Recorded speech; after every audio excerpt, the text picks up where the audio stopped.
Hello students, आज हम lesson 10 का अध्ययन करेंगे जिसका नाम है पादपों में जैव प्रक्रम। यानी किस प्रकार जो पादप है उनमें किस प्रकार वृद्धि होती है, किस प्रकार वे अपना श्वसन करते हैं, किस प्रकार अपना भोजन बनाते हैं, किस प्रकार वो जनन का कार्य करते हैं, जो भी है इसका जैव प्रक्रम किस द्वारा पोषण करते हैं, सभी बातों का हम इसमें अध्ययन करेंगे। तो आइए बच्चों, देखते हैं हम लेसन 10 में पादपों में जैव प्रक्रम किस प्रकार होता है। कक्षा 6 में हमने सीखा था कि सभी सजीवों में वृद्धि होती है और उन्हें वृद्धि के लिए भोजन की आवश्यकता होती है। यानी सभी जीवों में क्या होती है, वृद्धि होती है और वृद्धि के लिए हमें कुछ न कुछ की आवश्यकता होती है। तो वृद्धि के लिए हमें भोजन की आवश्यकता होती है सजीवों को। हमें भी ऐसे कोई भी काम करें हमें, लेकिन उसको करने के लिए कुछ भी वस्तु की आवश्यकता होती है।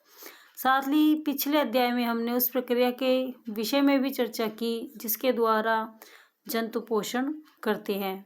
हम जानते हैं कि जंतु वृद्धि के लिए भोजन ग्रहण करते हैं, परंतु पादपों में वृद्धि कैसे होती है? क्या आपने कभी जंतुओं की भांति पादपों को भोजन ग्रहण करते देखा है? जंतुओं की तरह पादपों को भोजन ग्रहण करते तो नहीं देखा, लेकिन पादप भी भोजन ग्रहण करते हैं। जंतुओं में वृद्धि होने पर सामान्यतः उनके आकार और भार में भी वृद्धि होती है तथा उनके शरीर में विविध परिवर्तन होते हैं। पादपों में वृद्धि होने पर आपको उनमें क्या परिवर्तन दिखाई देते हैं? हमने सीखा कि भोजन से हमें महत्वपूर्ण पोषक जैसे कार्बोहाइड्रेट, वसा, प्रोटीन, विटामिन और खनिज प्राप्त होते हैं।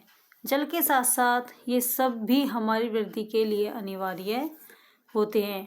आइए अन्वेषण करें, यानी इनका प्रयोग करें, खोज करें कि पादप अपनी वृद्धि के लिए किस प्रकार पोषक प्राप्त करते हैं, यानी वो कहाँ से अपना भोजन प्राप्त करते हैं। तो ये पेड़ दे रखा है, देखो बच्चों, इसमें कितना सुंदर चित्र दिखाया है और इसके नीचे ये बच्चे हैं जो खेल रहे हैं, ये फिर हवा ले रहे हैं इसकी शुद्ध।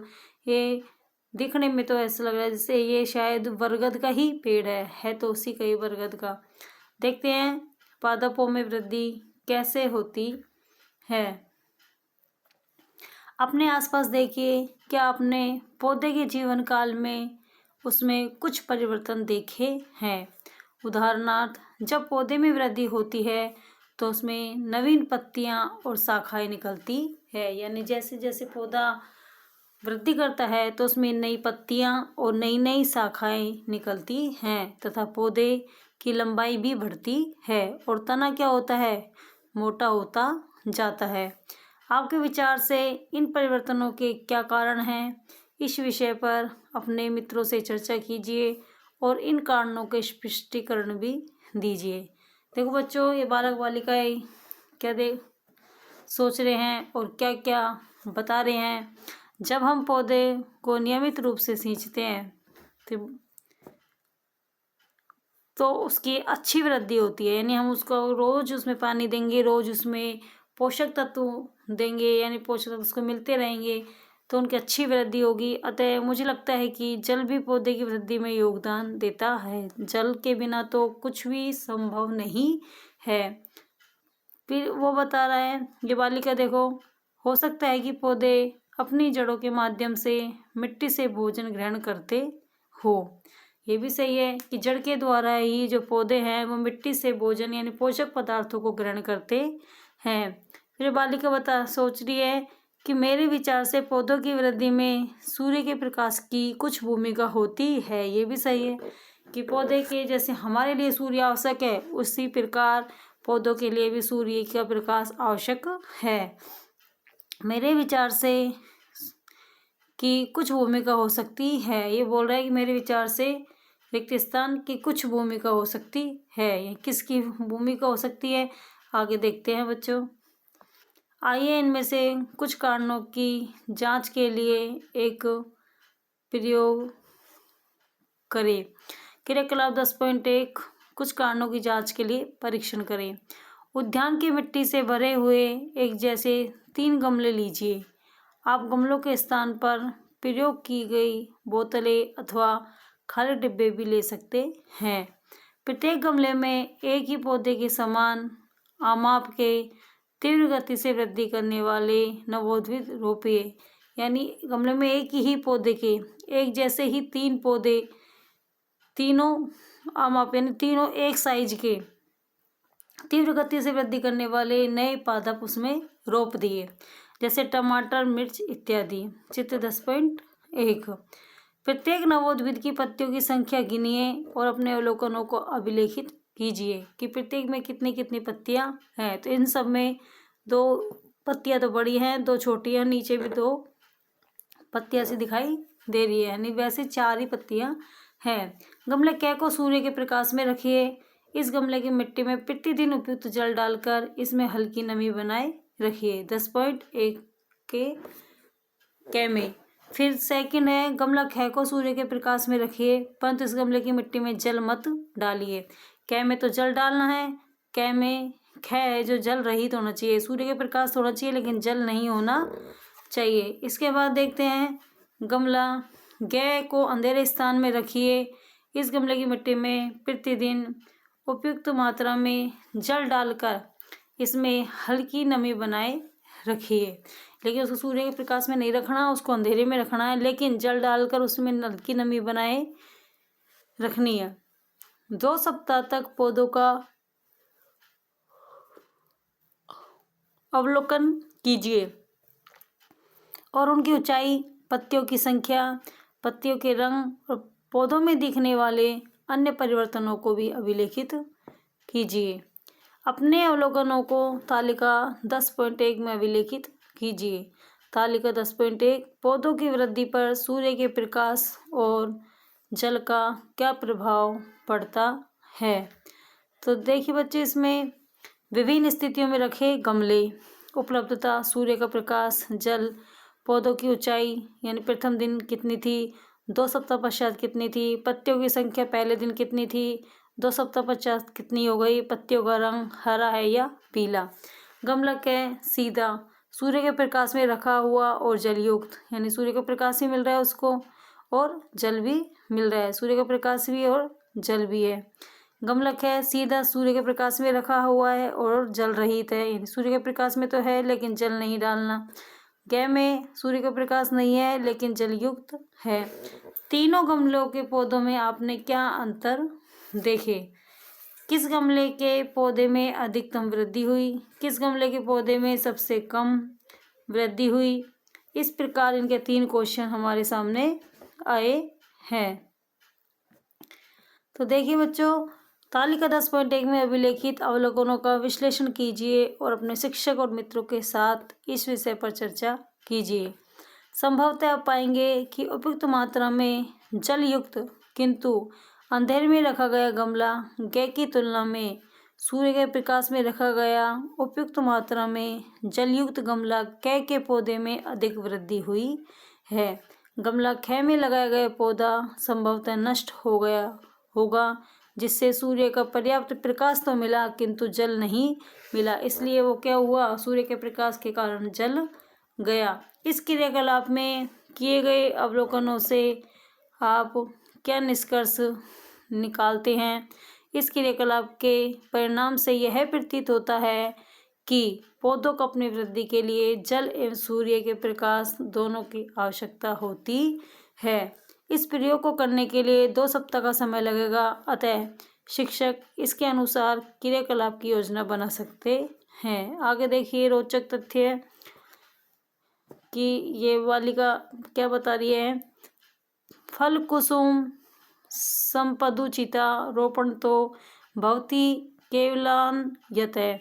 वृक्ष फलों और फूलों का उत्पादन मात्र इसलिए नहीं करते हैं कि उन्हें रोपा गया है। यह उक्ति वृक्षायुर्वेद नामक प्राचीन भारतीय मूल ग्रंथ की है। यानी ये जो लाइन लिख रखी है, ये पंक्ति है, ये है जो वृक्षायुर्वेद नामक प्राचीन भारतीय मूल ग्रंथ से ली गई है। इसमें पौधों की वृद्धि, मृदा और कृषि पद्धतियों के विषय में उन उपयोगी अवलोकनों को विलेखित किया गया है जिनसे फसल उत्पादन को उन्नत करने में सहायता मिलती है। इस ग्रंथ में उपलब्ध जानकारी प्रायोगिक अनुभवों और लंबे समय में देखे गए प्रतिरूपों पैटर्न पर आधारित प्रतीत होती है। इन विचारों को कृषि पद्धतियों के संबंध में मार्गदर्शन के लिए व्यवस्थित रूप से प्रलेखित किया गया था। उदाहरण के लिए इसमें जल, जौ, मूंग, उड़द और कुल्थी जैसे बीजों के मिश्रण से जैविक खाद तैयार करने के अनेक संदर्भ उपलब्ध हैं। इसके बाद है हमारा 10.2 पादपों में यानी पादप है जो अपनी वृद्धि हेतु भोजन कैसे प्राप्त करते हैं। हम जानते हैं कि जंतु अपने पोषण और वृद्धि के लिए प्रत्यक्ष रूप से पादपों को खाकर अथवा परोक्ष रूप से पौधे खाने वाले जंतुओं को खाकर पौधों पर निर्भर रहते हैं। जंतु है जो अपने पोषण वृद्धि के लिए प्रत्यक्ष रूप से पादपों पर निर्भर रहते हैं और पादपों को खाकर अथवा परोक्ष रूप से जो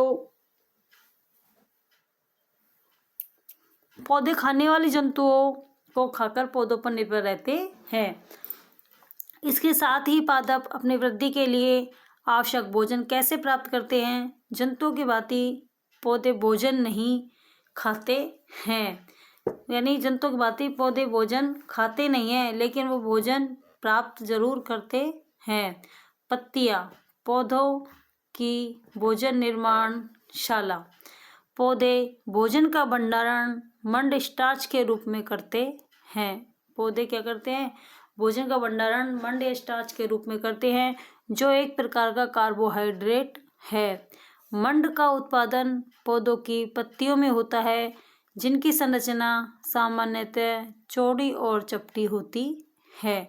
यानी मंड का उत्पादन पौधों की किस में होता है? पत्तियों में होता है जिनकी संरचना सामान्यतः चौड़ी और चपटी होती है।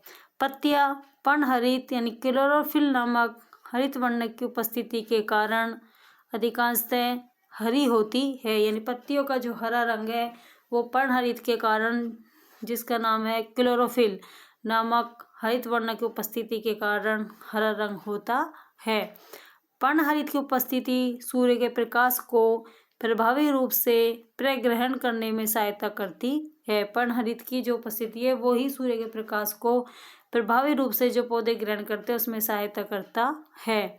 आइए पता लगाएं कि मंड के रूप में भोजन निर्मित करने में पर्णहरित की क्या भूमिका है। क्रियाकलाप 10.2 आइए जांच करें। निदर्शन क्रियाकलाप। इस क्रियाकलाप का निदर्शन शिक्षक के द्वारा किया जा सकता है। एक पत्ती को नरम करने के लिए 5 मिनट तक पानी में उबालिए। एक परख नली में अल्कोहल लें और उसमें पत्ती को डुबोएं। उबलते हुए जल वाले बीकर में परख नली को रखिए। पत्ती के वर्णविहीन होने तक प्रतीक्षा कीजिए। यानी वर्णविहीन यानी जब तक उसका रंग नहीं बदल जाए तब तक उसको उसी में रहने दीजिए। अल्कोहल लेंगे और उसमें पत्ती को डुबो देंगे। कितने के लिए? 5 मिनट तक पानी में उबालेंगे, फिर उसको अल्कोहल में और फिर उबले हुए जल वाले बीकर में परख नली को रख देंगे। इसके बाद हम देखते हैं, पत्ती को बाहर निकाल लीजिए और उसे एक प्लेट पर रख दीजिए।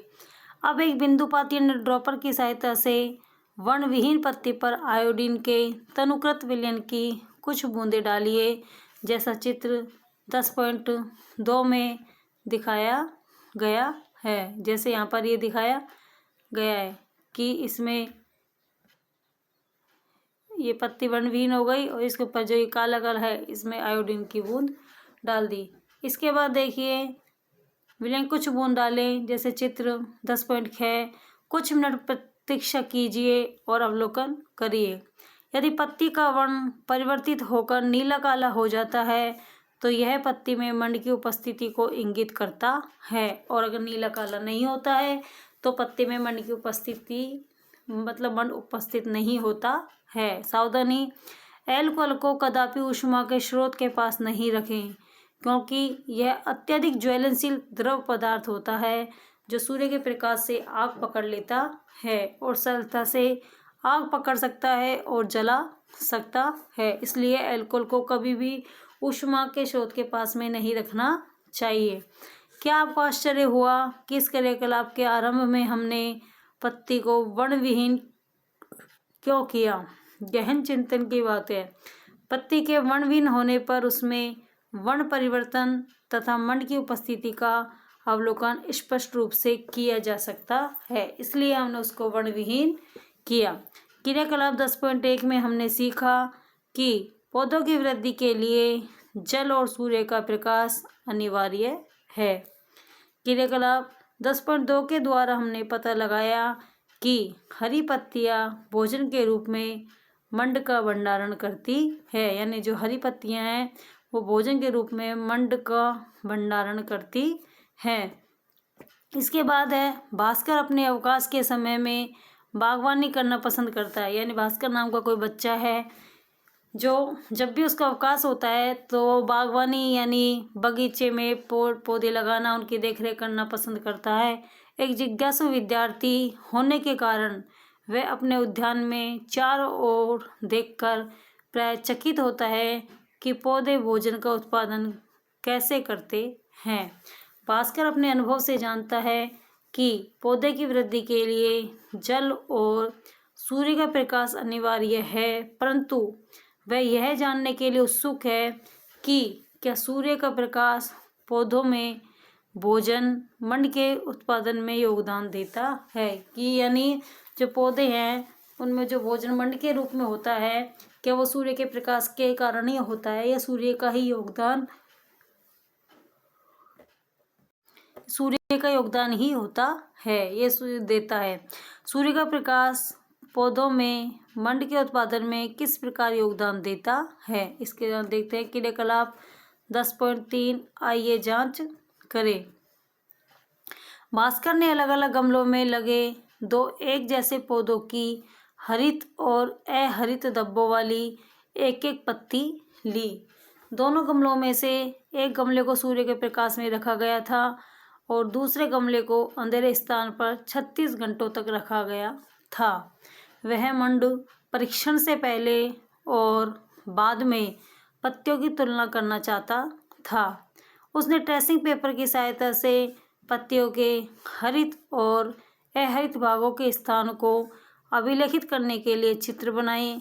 इसके बाद उसने पत्तियों पर आयोडीन परीक्षण किया।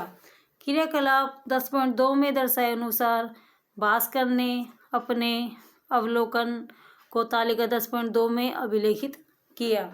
गमले के पौधे 10.2 पौधों की पत्तियों के हरित और अहरित भागों में मंड की उपस्थिति। क्रम संख्या 1 गमले के पौधे के लिए प्रकाश की स्थितियाँ। सूर्य के प्रकाश में रखा पौधा।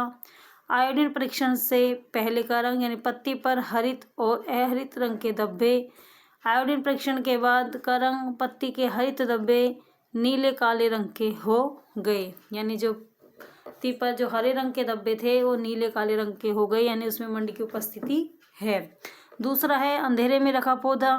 पत्ती पर हरित और अहरित रंग के धब्बे, रंग में कोई परिवर्तन नहीं हुआ, यानी इसमें मंड उपस्थित नहीं है। तालिका 10.2 में भास्कर ने अभिलेखित किया कि सूर्य के प्रकाश में रखे पौधे से प्राप्त पत्ती के हरित धब्बे नीले काले रंग के हो गए, जो मंड की उपस्थिति को संकेत देते हैं। भास्कर ने यह भी अभिलेखित किया कि अंधेरे स्थान में रखे पौधे की पत्ती के हरित धब्बों पर नीला काला रंग दिखाई नहीं दिया, जो इंगित करता है यानी जो प्रदर्शित करता है, संकेत देता है कि इसमें मंड नहीं बना है। सूर्य के प्रकाश में रखे गए पौधे से ली गई पत्ती के अहरित धब्बे नीले काले रंग के नहीं हुए। क्या यह इंगित करता है कि उन धब्बों में पर्णहरित उपस्थित नहीं है? संभवतः इन अहरित धब्बों में आयोडीन परीक्षण के द्वारा पता लगाए जाने के लिए पर्याप्त मंड तैयार करने हेतु उचित मात्रा में पर्णहरित नहीं है। यानी इनमें मंड तैयार करने के लिए उचित मात्रा में पर्णहरित नहीं है, यानी उसके अनुरूप नहीं है, कम है। रोचक तथ्य है, कुछ पौधों की पत्तियां लाल, बैंगनी अथवा भूरी दिखाई देती हैं क्योंकि उनमें हरे रंग के पर्णहरित की अपेक्षा इन रंगों के वर्णक अधिक होते हैं। यानी हरे की बजाय किसी में लाल अधिक होता है, किसी में भूरा वर्णक पाया जाता है। इस कारण उनका रंग किसी का लाल, किसी का बैंगनी, किसी का भूरा दिखाई देता है। ये हरे रंग को दबा देते हैं। इनमें से कुछ वर्णक प्रकाश संश्लेषण में भी सहायक होते हैं। आप इन पत्तियों में मंड की उपस्थिति का पता लगाने के लिए आयोडीन परीक्षण कर सकते हैं, जो इंगित करता है कि वास्तव में प्रकाश संश्लेषण हुआ है या नहीं। इसके बाद देखते हैं तालिका 10.2 में सूचीबद्ध अवलोकनों से हम क्या निष्कर्ष निकाल सकते हैं। जैसा कि हम जानते हैं, पर्णहरित की उपस्थिति के कारण अधिकतर पत्तियां हरी होती हैं। हमने यह भी देखा कि पत्तियों के हरे भाग में मंड का उत्पादन होता है। हम निष्कर्ष निकाल सकते हैं कि सूर्य के प्रकाश की उपस्थिति में पर्णहरित मंड निर्मित होता है।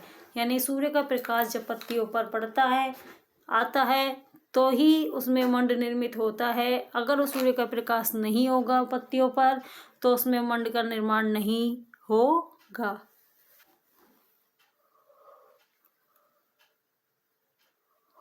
वास्तव में मंड के निर्माण के लिए यह अनिवार्य है, इसलिए पत्तियों को पौधों की भोजन निर्माणशाला यानी फूड फैक्ट्री भी कहा जाता है।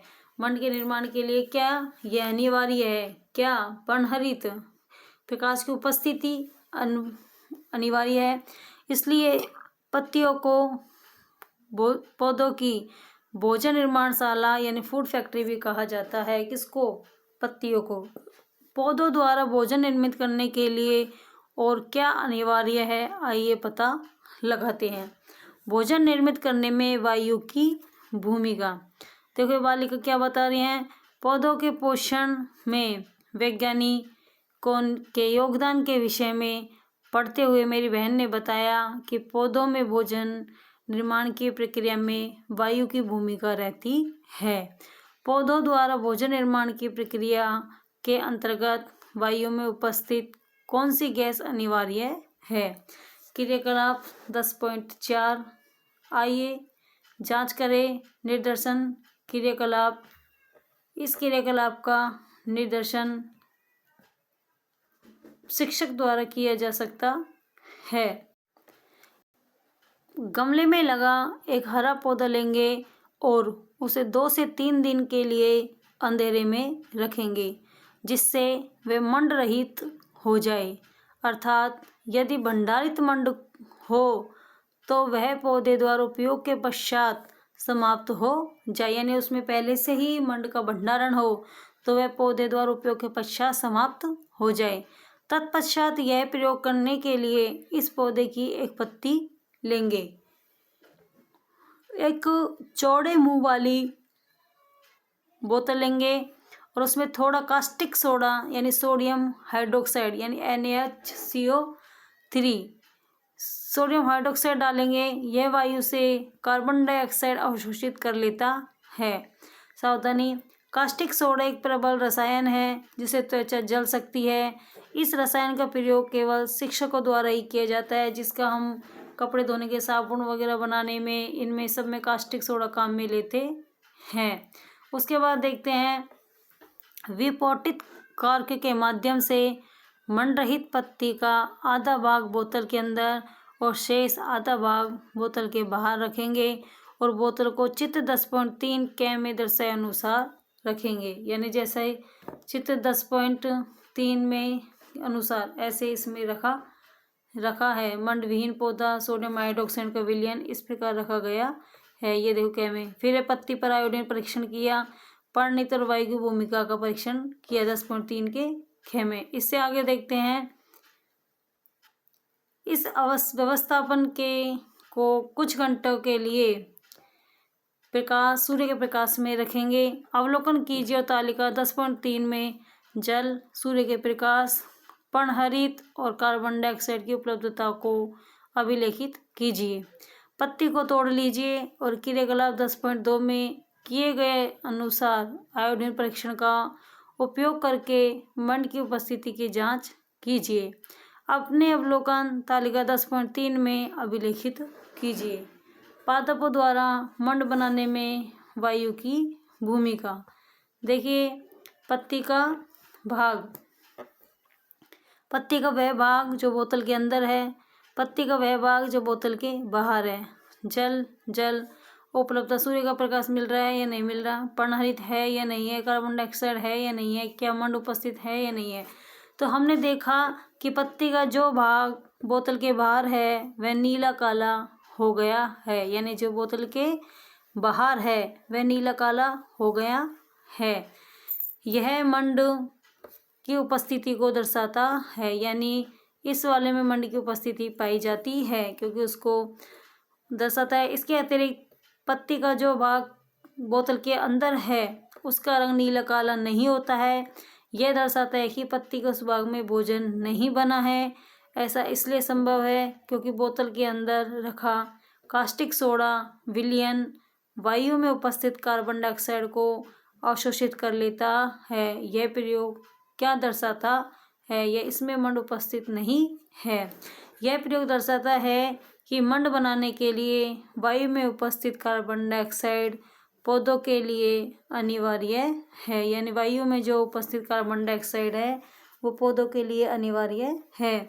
क्रियाकलाप 10.3 और 10.4 के आधार पर आप निष्कर्ष निकालेंगे पौधे का कौन सा भाग मंड के संश्लेषण में सम्मिलित है। अब तक हमने जो सीखा है उसके आधार पर हमने पाया है कि पौधों में भोजन के संश्लेषण के लिए सूर्य का प्रकाश, जल, पर्णहरित और कार्बन डाइऑक्साइड अनिवार्य है। तो ये सारणी में आएगा कि जिसमें मंड उपस्थित है उसमें पत्तियों को जल की आवश्यकता होती है, सूर्य का प्रकाश, पर्णहरित, कार्बन डाइऑक्साइड, मंड की उपस्थिति। और जो अंदर है उसमें ना तो जल मिल रहा है, ना सूर्य का प्रकाश मिल रहा है, ना पर्णहरित है, ना कार्बन डाइऑक्साइड है और वो मंड भी उपस्थित नहीं है। इसके बाद हम देखते हैं कि यहाँ तक हमने देखा कि पौधों में भोजन के लिए वायु, जल, सूर्य का प्रकाश, पर्णहरित और कार्बन डाइऑक्साइड अनिवार्य है भोजन के संश्लेषण के लिए। यह प्रक्रिया जिसके द्वारा पौधे सूर्य के प्रकाश और पर्णहरित की उपस्थिति में भोजन निर्मित करते हैं, यानी वह प्रक्रिया जिसके द्वारा पौधे सूर्य के प्रकाश और पर्णहरित की उपस्थिति में भोजन निर्मित करते हैं वह प्रकाश संश्लेषण कहलाती है। क्या कहलाती है? प्रकाश संश्लेषण। पत्ती प्रकाश संश्लेषण का प्रमुख स्थान है। पत्तियों के द्वारा ही प्रकाश संश्लेषण होता है। क्या पौधे के अन्य हरे भाग भी प्रकाश संश्लेषण करते हैं?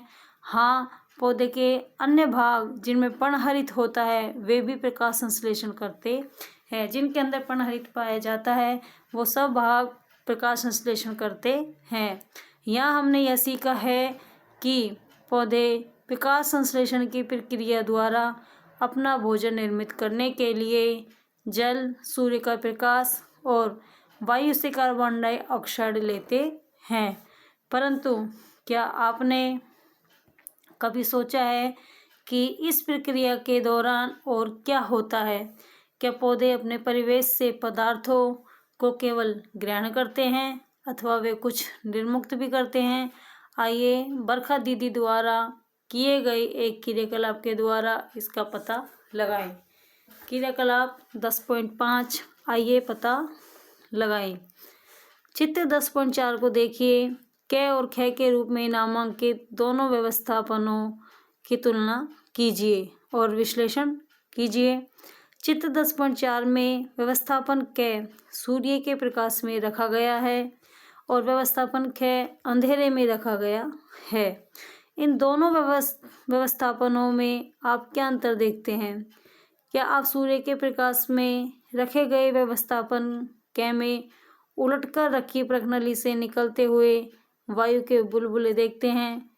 इस व्यवस्थापन में उत्पन्न गैस के कारण बुलबुले निकले और उलटकर रखी गई परखनली में एकत्रित हो गए। यह कौन सी गैस है? इसके बाद देखते हैं, अरे ये बालिका देखो क्या विचार है इसके। अरे हाँ, मुझे याद है मैंने विज्ञान प्रयोगशाला में खिड़की के पास सूर्य के प्रकाश में रखा हुआ ऐसा व्यवस्थापन देखा है। जब उलटकर रखी गई परखनली में गैस एकत्रित हो गई तो बरखा दीदी ने परखनली के मुंह पर अपना अंगूठा रखकर उसे बंद कर दिया और परखनली को व्यवस्थापन से बाहर निकाल दिया। उन्होंने अपना अंगूठा हटाकर तत्काल एक जलती हुई तीली परखनली में डाली और तीली से तीव्र ज्वाला उत्पन्न हुई। तब उन्होंने यह निष्कर्ष निकाला कि परखनली में जो एकत्रित गैस ऑक्सीजन से समृद्ध है, यानी ऑक्सीजन से बनी है। यह इंगित करता है कि प्रकाश संश्लेषण की प्रक्रिया के दौरान ऑक्सीजन है जो बाहर निकलती है और O2 की सहायता में ही हम किसी चीज में वो जो एक ज्वाला उत्पन्न होती है, जल जाती है। यह इसे भी इंगित करता है कि प्रकाश संश्लेषण सूर्य के प्रकाश की उपस्थिति में ही संपन्न होता है। बिना सूर्य के प्रकाश संश्लेषण की क्रिया नहीं होती है। बरखा दीदी के प्रयोग के आधार पर हम निष्कर्ष निकाल सकते हैं कि प्रकाश संश्लेषण के दौरान ऑक्सीजन है जो निर्मुक्त होती है, यानी बाहर निकलती है, और कार्बोहाइड्रेट को अंदर लिया जाता है प्रकाश संश्लेषण के दौरान, और श्वसन के दौरान ऑक्सीजन अंदर ली जाती है और CO2 बाहर निकाली जाती है। इसके बाद देखते हैं प्रकाश संश्लेषण संक्षेप में। हम जानते हैं कि प्रकाश संश्लेषण की प्रक्रिया के लिए जल, सूर्य का प्रकाश, पर्णहरित और वायु से कार्बन डाइऑक्साइड अनिवार्य है। चित्र 10.5 में जैसे दिखाया गया है। देखो इसमें पर्णहरित की उपस्थिति बताई गई है। प्रकाश यानी सूर्य को ऊर्जा, कार्बन डाइऑक्साइड जल और खनिज जड़ से ले रहा है, ऑक्सीजन, ग्लूकोज, कार्बोहाइड्रेट। प्रकाश संश्लेषण के दौरान भोजन एक सरल कार्बोहाइड्रेट यानी ग्लूकोज के रूप में उत्पादित होता है। यानी प्रकाश के दौरान जो भोजन है वो एक सरल कार्बोहाइड्रेट या ग्लूकोज के रूप में उत्पन्न होता है। यह ग्लूकोज न केवल ऊर्जा के तात्कालिक स्रोत के रूप में कार्य करता है, अपितु बाद में भंडारण हेतु मंड में रूपांतरित हो जाता है। प्रकाश संश्लेषण के लिए शब्द समीकरण नीचे दिया गया है। जैसे कार्बन डाइऑक्साइड प्लस जल सूर्य के प्रकाश की उपस्थिति है और पर्णहरित की उपस्थिति में जब ये दोनों क्रिया कर रहे हैं तो इससे ग्लूकोज प्लस ऑक्सीजन का निर्माण होता है। तो इस प्रकार आगे चलते हैं वैज्ञानिक से परिचय। विश्व भर में अनेक वैज्ञानिकों ने प्रकाश संश्लेषण को समझने में योगदान दिया है। भारत में रुस्तम होर्मुज़जी दस्तूर 1896 से 1961 ने प्रकाश संश्लेषण की प्रक्रिया का अध्ययन किया था। वे एक पादप विज्ञानी थे और उन्होंने 1921 से 1935 तक रॉयल इंस्टीट्यूट ऑफ साइंस यानी बॉम्बे विज्ञान संस्थान मुंबई के वनस्पति विज्ञान विभाग में विभागाध्यक्ष के रूप में कार्य किया। उन्होंने प्रकाश संश्लेषण की प्रक्रिया पर जल की मात्रा और तापमान के प्रभाव का अध्ययन किया।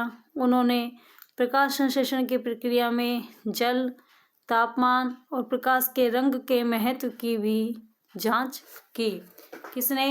इनका नाम है रुस्तम होर्मुज़जी दस्तूर।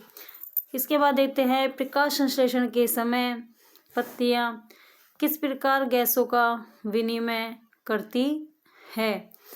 हम ये जानते हैं कि प्रकाश संश्लेषण के लिए CO2 यानी कार्बन डाइऑक्साइड की आवश्यकता होती है और इस प्रक्रिया में ऑक्सीजन निर्मुक्त यानी बाहर निकलती है।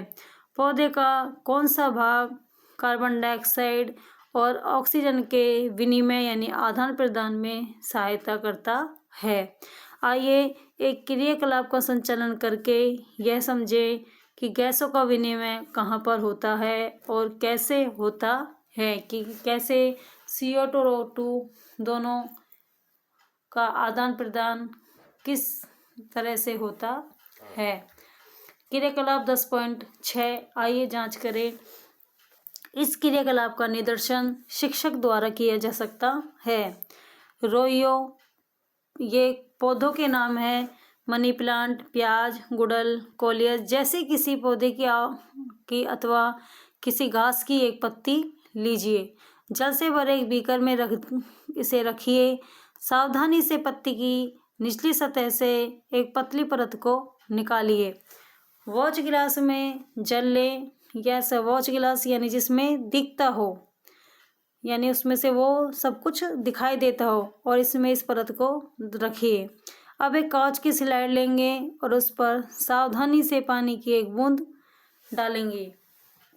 पत्ती की परत को चिमटी की सहायता से वॉच गिलास से निकालकर स्लाइड पर रखेंगे।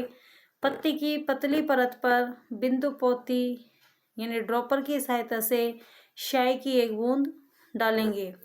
परत को कवर स्लिप से ढककर सूक्ष्मदर्शी में स्लाइड का अवलोकन करेंगे। ये जब आप बड़ी क्लासों में जाओगे 11th-12th में, तब आपको सब पता लग जाएगा वॉच क्लास क्या होता है, स्लाइड क्या होती है। जैसे हम ब्लड टेस्ट करवाने जाते हैं तो कांच की सी होती है, वो कवर स्लिप होती है कि उसको चिपकाने पर, तो ये सब आप वहाँ पर आपको देखने को मिलेगा। आपने क्या देखा, आपको इस पतली परत पर सूक्ष्म छिद्र दिखाई दिए, जैसा कि चित्र 10.6 में दर्शाया गया है। इन छिद्रों को रंध्र कहते हैं। पत्ती की सतह पर उपस्थित रंध्र गैसों के विनिमय में सहायता करते हैं, यानी इन पर जो ये छिद्र दिखाई दे रहे हैं, ये रेड से अलग से ये वाले इनको रंध्र कहते हैं। ये रोइयों की पत्ती है जिसकी निचली सतह पर अंदर संरचना दिखाई देती है। हम ऐसे उसके माइक्रोस्कोप के से भी इसको देख सकते हैं। तो गैसों का विनिमय किससे होता है? पत्ती की सतह पर जो उपस्थित रंध्र होते हैं उनसे गैसों का विनिमय होता है। ये गैस विनिमय में वो सहायता करते हैं। इसके बाद देखते हैं पादपों में परिवहन। जल और खनिजों का परिवहन किस प्रकार होता है? सभी सजीवों को वृद्धि के लिए जल की आवश्यकता होती है। पौधे प्रकाश संश्लेषण की प्रक्रिया में जल का उपयोग करते हैं। पौधे अपनी जड़ों से जल के साथ साथ मृदा में उपस्थित खनिजों को भी ग्रहण करते हैं। खनिज पौधों की वृद्धि के लिए प्रमुख पोषक है। जड़ों द्वारा ग्रहण किए जाने वाले जल और खनिज पौधे के सभी भागों में कैसे परिवहन करते हैं? हम एक क्रियाकलाप द्वारा पौधे में जल के परिवहन का अध्ययन कर सकते हैं।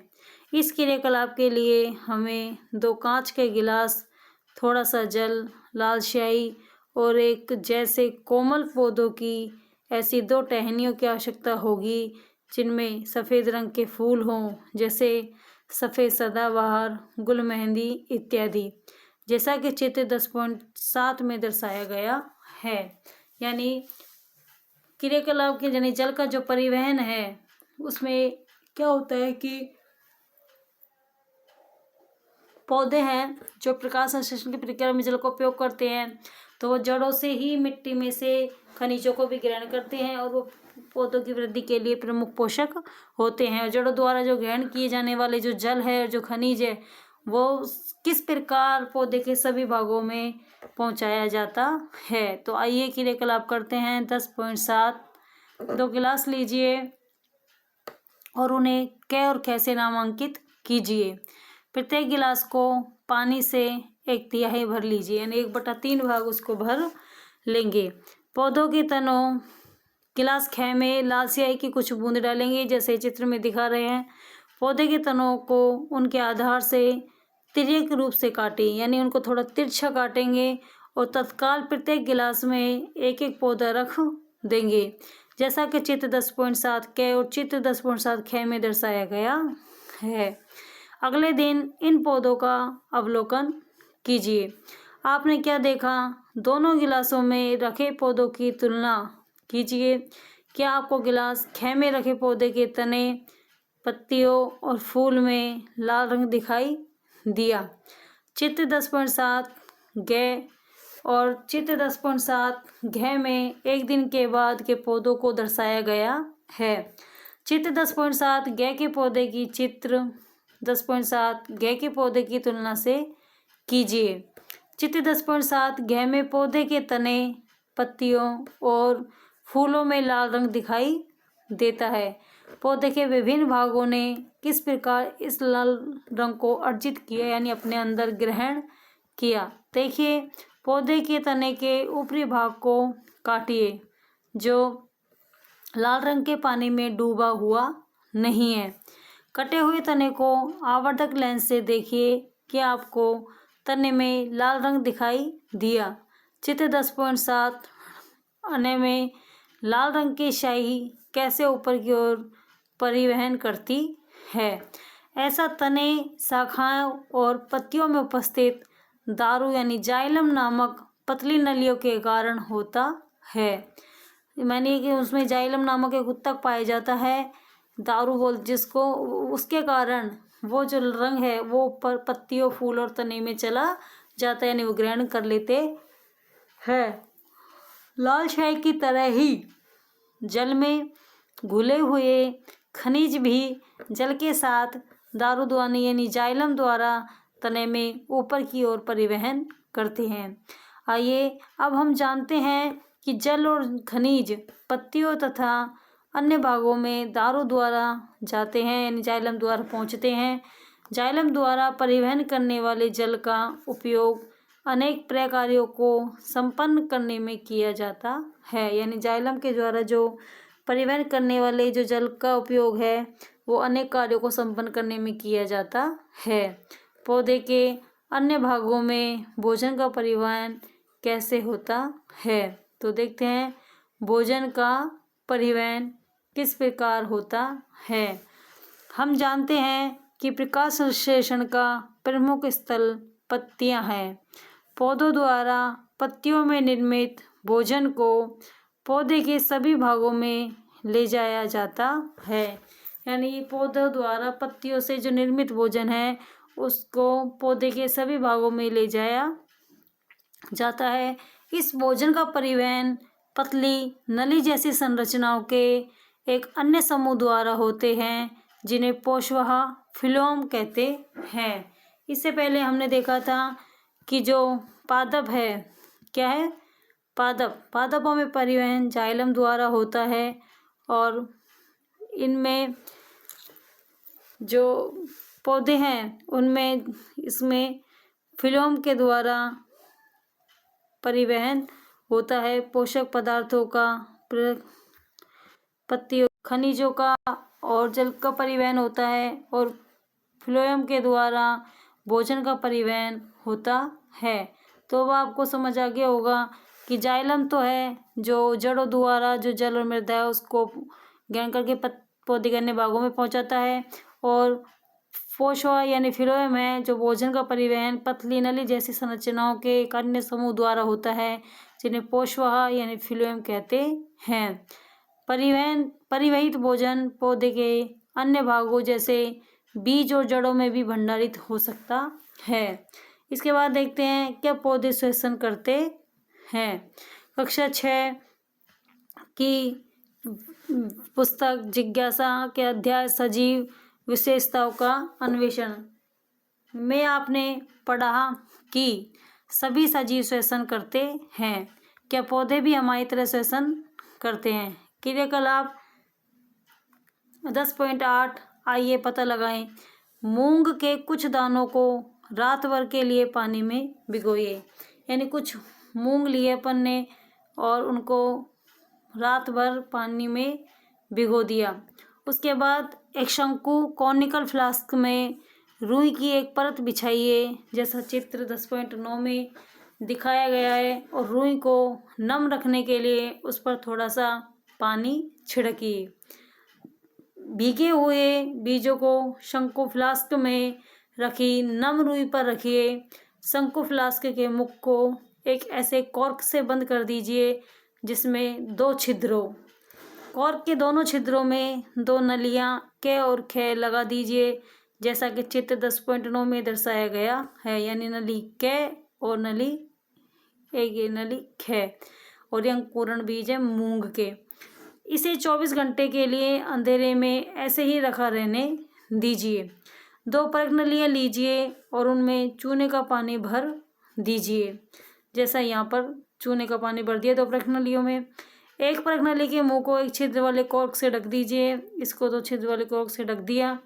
कॉर्क के छिद्र के माध्यम से परख नली में एक कांच की नली डुबोइए। ये नली डुबो दी। एक रबड़ की नली से फ्लास्क को और परख नली को जोड़ दीजिए, जैसा कि चित्र 10.9 में दर्शाया गया है। इसमें यह नली डुबो दी, इसको इसके द्वारा जोड़ दिया।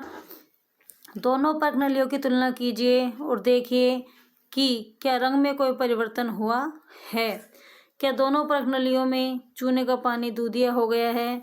फ्लास्क से जुड़ी परख नली में चूने का पानी दूधिया हो गया है। यानी जो इस फ्लास्क से ये जो नली जुड़ रही है, इसमें यानी ये वाली जो नली है जो फ्लास्क से जुड़ रही है, इसमें चूने का पानी दूधिया हो जाता है।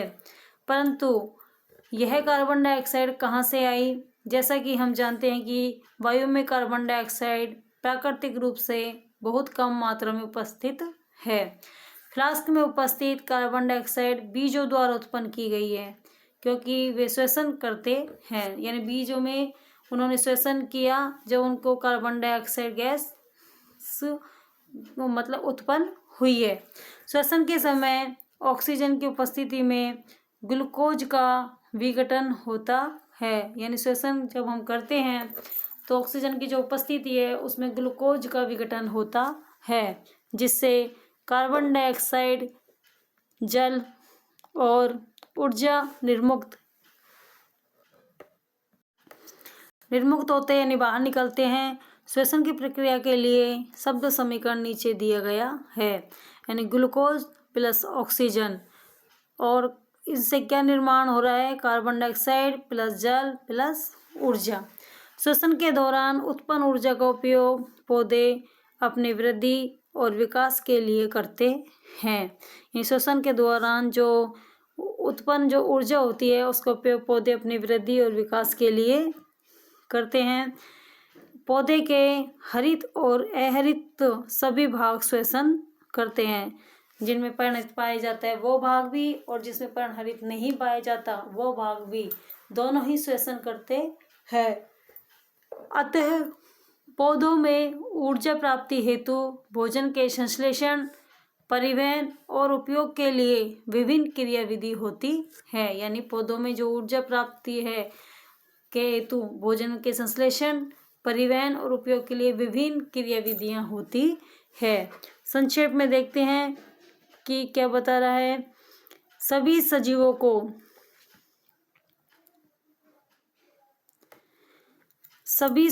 को भोजन की आवश्यकता होती है, जो वृद्धि और विकास के लिए ऊर्जा प्रदान करता है। यानी भोजन के द्वारा ही उनमें वृद्धि और विकास के लिए उनको ऊर्जा मिलती है। किससे? भोजन से। सेकंड है, पादप सूर्य के प्रकाश और पर्णहरित की उपस्थिति में कार्बन डाइऑक्साइड और जल का उपयोग करके ग्लूकोज और ऑक्सीजन बनाते हैं। सूर्य के प्रकाश और पर्णहरित की उपस्थिति में जब वो भोजन का संश्लेषण करते हैं, यानी प्रकाश संश्लेषण की क्रिया होती है। भोजन के संश्लेषण की यह प्रक्रिया प्रकाश संश्लेषण कहलाती है। पत्तियां हैं, थड़ है, पत्तियां पौधे की भोजन निर्माणशाला कहलाती है, यानी फूड फैक्ट्री कहलाती है। कौन? पत्तियां।